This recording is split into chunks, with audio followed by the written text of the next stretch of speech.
Bem, galera, na aula de hoje a gente vai falar na verdade, a gente não vai falar. Eu trouxe para vocês alguns exemplos da primeira lei de termodinâmica que a gente viu na aula anterior, certo? E eu trouxe 3 exemplos para poder a gente fazer a aplicação da fórmula da primeira lei.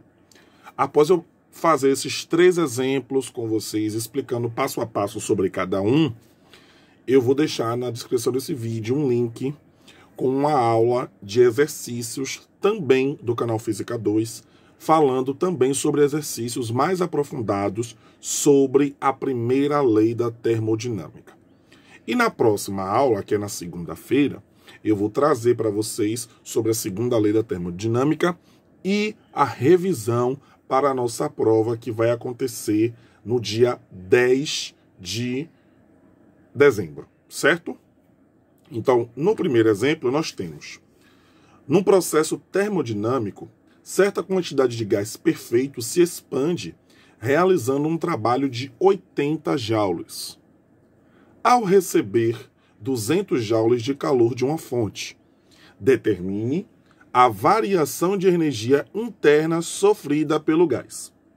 Ou seja, nós vamos fazer aquela fórmula que a gente viu na última aula, que é, deixa eu pegar aqui, vamos lá, deixa eu ver se eu consigo colar o sinal do delta, sim, delta U é igual a Q menos T, certo? E aí, nós vamos substituir os valores. Num processo, vou ler a questão e explicando quem é quem. Num processo termodinâmico, certa quantidade de gás perfeito se expande realizando um trabalho de 80 joules. Ou seja, essa parte do 80, gente, é o trabalho, que nesse caso vai ficar ali onde está a letra T. Ao receber 200 joules de calor de uma fonte. O calor é o Q, o trabalho é o T. Então, nesse caso, vocês têm que ter essa orientação para vocês não colocarem 80 ali na fórmula 80 menos 200, que não é o caso, certo? Então, o Q da fórmula, que é a quantidade de calor que ele recebe, é 200, menos o trabalho que é realizado, porque ele está se expandindo realizando um trabalho, que é 80, ok? Então, o resultado é que delta U vai ser igual a 120 joules. Lembrando, a resposta sempre em joules. Tá ok, galera? É bom frisar isso, que é um trabalho, e a gente já passou sobre esse assunto. Beleza? Então, ele está pedindo para a gente determinar a variação de energia interna sofrida pelo gás, e essa variação interna é equivalente a 120 joules, ok? Copie esse exemplo aí, que ele pode ser um exemplo baseado para a questão de provas, tá bom? Próxima questão. Realiza-se sobre certa porção de gás ideal um trabalho de 350 joules. Nesse mesmo processo, o gás recebe 200 joules de calor de uma fonte. Determine a variação de energia interna sofrida pelo gás. E aí, nesse caso, na resposta, gente, vamos aqui logo colocar a fórmula, né, que é delta U igual a Q menos T. E aí, nessa segunda questão aqui, eu já trago uma coisinha para vocês, um diferencial. Essa é uma observação que eu vou até colocar aqui. Deixa eu botar aqui para vocês numa caixinha de texto, porque é importante que essa observação fique válida, né, para vocês. Então, vamos lá. Quando o trabalho é realizado pelo gás, e aí eu vou digitar aqui, pelo gás, ele é positivo. Botar o sinal de mais aqui. Quando o trabalho é realizado pelo gás, ele é positivo. Quando o trabalho é realizado sobre o gás, ele é negativo. Professor, por que isso? Aí a gente agora vai ler a questão novamente após eu dar essa informação para vocês. Realiza-se sobre certa porção de gás, ou seja, é sobre a porção de gás. Então esse 350 que está aqui, ele já não vai ser positivo, ele vai ser negativo. E vocês devem lembrar que o fato dele ser negativo não influi nesse sinal aqui. Esse sinal vai ser acrescentado. E aí nesse caso, professor, como é que vai ficar? A quantidade de calor é 200 menos, que é o sinal da fórmula, o trabalho. O trabalho, nesse caso aqui, vai ficar menos 350. Certo? É importante lembrar desse parêntese. Então, aqui já vamos ter um jogo de sinais. Menos com menos é mais. Então, 200 mais 350 fica 550 joules. Nós temos a nossa resposta final. Então, nesse processo, o gás recebeu os 200 joules de calor de uma fonte e a questão pede para a gente determinar a variação de energia interna sofrida pelo gás.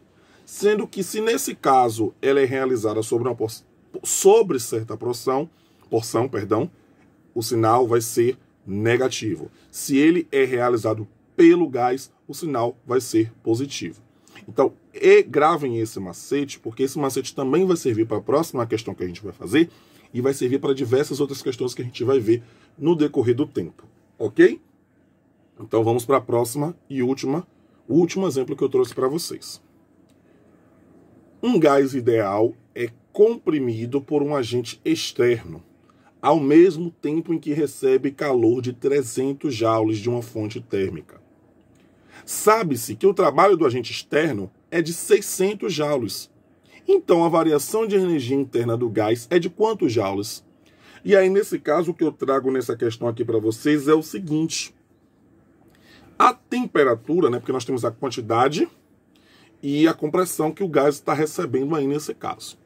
Quando algo, gente, é comprimido, quer dizer que aquela coisa está sendo apertada, né? Aquela coisa está diminuindo, aquela coisa está se fechando. Ou seja, se o gás ideal está sendo comprimido, a tendência dele é ser negativo. Então, o trabalho que o agente externo está fazendo nesse gás de compressão torna aquele trabalho de 300 joules um valor positivo e o agente externo ele se torna negativo. Porque ele fala assim, ó, um gás ideal é comprimido por um agente externo. Ele ali até então não dá o valor desse agente externo. Para vocês não confundirem o valor do agente externo com esse 300 joules, ok? Ao mesmo tempo em que recebe calor de 300 joules. Ou seja, o 300 aqui, gente, só para reafirmar, tá? Vou botar logo a fórmula aqui para a gente poder não se perder. ΔU é igual a Q, menos T, que é igual. Então, o 300 joules ali, gente, ele é o valor de Q, tá ok? Para vocês não se confundirem. Porque, geralmente, está vindo ao contrário, né, nas outras questões. Então, é o valor de Q. Q equivale a 300, menos o valor de T. T é o trabalho que está sendo realizado. Esse trabalho está sendo realizado pelo agente externo, que é de 600 joules. Porém, ele está sendo comprimido por esse agente externo. Ou seja, o trabalho é negativo. Então, abre parênteses, menos 600. Jogo de sinais, menos com menos é mais. 300 mais 600 é igual a 900 joules. Ok, galera?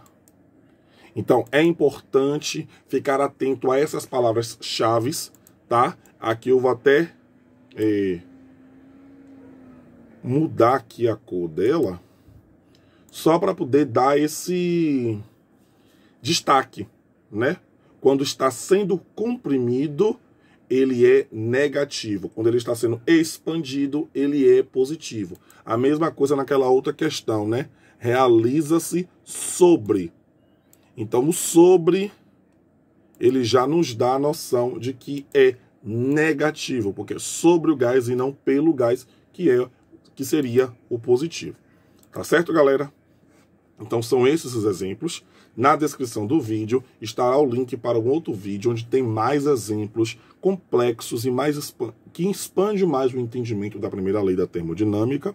E recapitulando, que na próxima aula, que é a da segunda-feira, nós teremos os exemplos referentes à segunda lei da termodinâmica, né, e a explicação dela, e a lista de revisão para a prova que vai acontecer no dia 10, que, se eu não me engano, é na quinta-feira.